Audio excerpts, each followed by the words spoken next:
Hi, my name is Becca Murray, and this is me recording vlog number 1. So, the main character so far is Evan Whitesky. He's a member of the Ojibwe tribe in North Canada. This is a very remote community, very far north. It relies on priority shipments brought to them with food, supplies, other things they need to survive in this small community. He has a partner, Nicole, and 2 children. He has a 5-year-old boy and a 3-year-old girl. The story begins from Evan's perspective. He's narrating the story. He is showing the audience his hunting skills and the need to do so for survival. He tells us that his hunting skills have been taught to him by his father. Winter's coming, so he needs to hunt for his wife and children, but also shares with his parents and others in his community. Evan has worked as a maintenance worker for his reservation community. Pretty much from the get-go, I get the impression that Evan is a hardworking and tempered, trustworthy person. He seems to be the voice for the reason throughout at least the first 10 chapters. Evan also seems to devote to learning and carrying the tradition language of his ways from the Ojibwe tribe. Evan is also a very spiritual man and often stops to pray to the Gitche Manidu, or the Great Spirit, to give thanks for, say, the moose he has just killed and is ready to harvest. At the start of the novel, the author uses visual imagery to describe the beautiful land and nature which surrounds the Anishinaabe Reserve. Evan is hunting, and the author describes the moose he just killed as a massive antlered moose and its long tongue. This shows us it is a very large moose. After Evan gets home from his hunt, we are introduced to his longtime girlfriend, Nicole McLeod.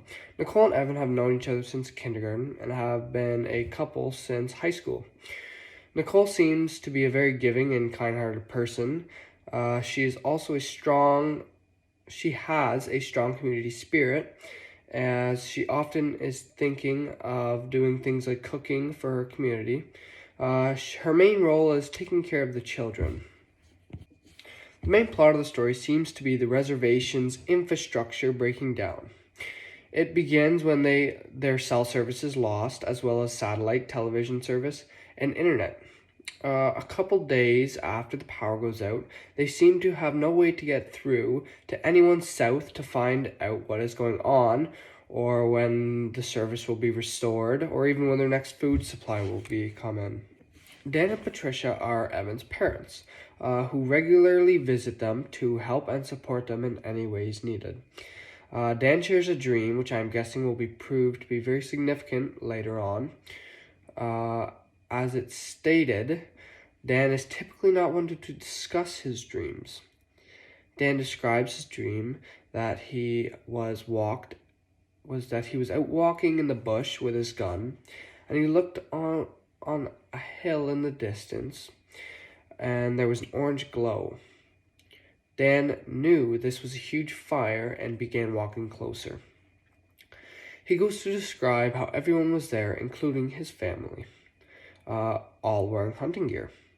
Dan described noticing that Evan looked real skinny in his dream as well. He described a huge fire that they had to use to lure in a moose as they were all starving. This dream concerned Dan and Evan, but they then joked about it as they had no idea what it meant and even significant. Tammy is Nicole's cousin, who we are introduced to. She's going door to door, which is referred to as Moccasin Telegraph. Tammy is letting everybody know that school is canceled due to the power outage. We are then introduced to Evan's brother, Cam. He lives with his girlfriend, Sydney, and his son, Jordan. Cam is not hardworking like Evan. He describes as being unemployed, a lot of the time and spending most of his time playing video games. Terry McGee's is the chief of the band on the reservation, who is also Evan's boss. He holds a town meeting trying to calm everyone down, letting them know they are firing up the town generator, and cautions everybody to use as minimum power as possible. They have no definitive knowledge when the power will be restored or the next time they'll have a shipment of supplies, which includes fuels for the generator.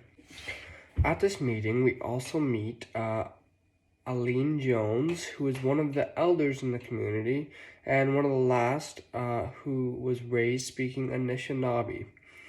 She is an important member to the community because she is one of the few connections to the current community with the old traditional ways of the culture. Isaiah North is Evan's best friend. Most people call him Izzy for short. Evan and Izzy have been best friends since high school and can count on each other for everything. Izzy also works maintenance in the community along with Evan. They are very close. Terry holds another emergency meeting for just his work crew. He is growing more concerned as he still has not been in contact with Hydro or anyone else outside of the community. Evan notices how tired and stressed Terry looks and begins to grow concerned about him. They are instructed to distribute flyers to the community saying they are going to start using emergency power generators and really stressing the importance of conserving power properly and storing food and only using wood furnaces. There's many things about this novel I can relate to.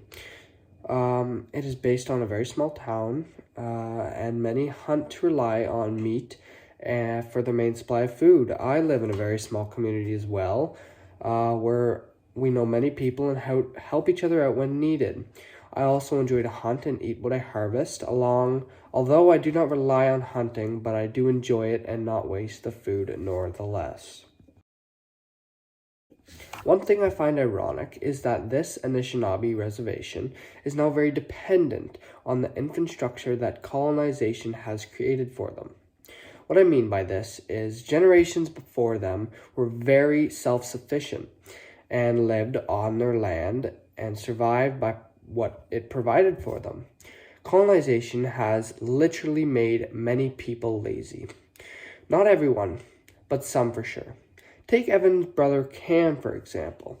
He doesn't seem very motivated, plays video games, and seems to just live off the system.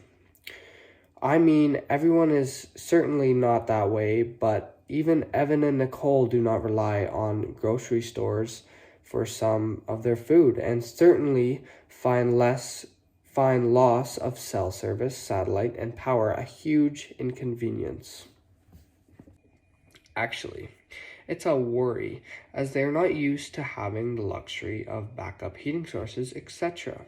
Obviously, we all rely on these things, but Indigenous people used to be completely self-sufficient, and colonization was heartbreaking for most. It's just interesting that it has made the community so reliant now. I say ironic, as white people forced this on them because they were so arrogant to think their way was better. And in fact, there are now drawbacks that some things is obviously going on, and that now isolated with no communication or services anyplace else.